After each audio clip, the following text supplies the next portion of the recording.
इस क्वेश्चन में कह रहा है a battery of EMF 12 volt and internal resistance 0.5 ohm is connected to a 9.5 ohm resistor through a key.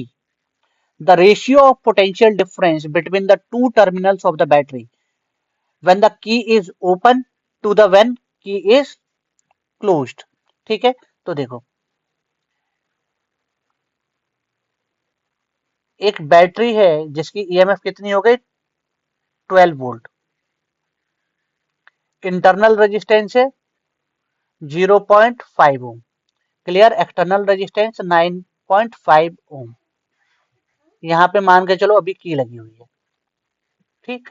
तो अभी की ओपन है, तो ओपन सर्किट में जो वोल्ट मीटर की जो रीडिंग होगी, जो वोल्ट मीटर की रीडिंग होगी वो इसकी ईएमएफ आएगी, क्योंकि इस समय कोई करंट का फ्लो नहीं हो रहा है, ठीक है,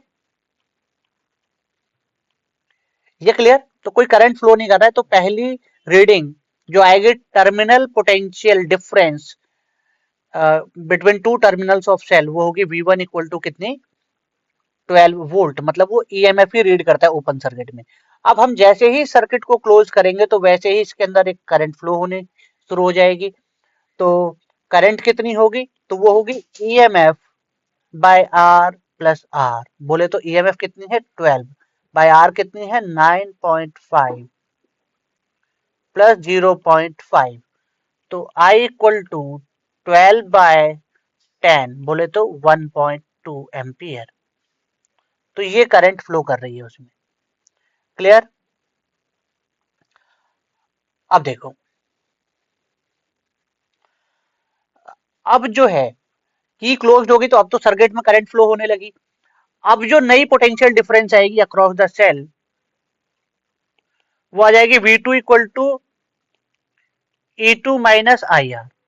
तो V2 इक्वल टू E2 कितना हो गया 12 माइनस 1.2 इंटू 0.5, तो V2 equal to 11 minus sorry 12 minus 0.6, तो V2 कितनी आ गई है, अरे यार V2 आ गई 11.4। तो हमसे रेशियो क्या पूछ रहा है V1 अपॉन V2, तो V1 अपॉन V2, तो 12 डिवाइडेड बाय 11.4, पॉइंट लगाया जीरो बढ़ाया, तो कितना आ गया 120 डिवाइडेड बाय 114, और ये अप्रोक्स आ जाना चाहिए 1.05, क्लियर। तो ऑप्शन ए क्लियर।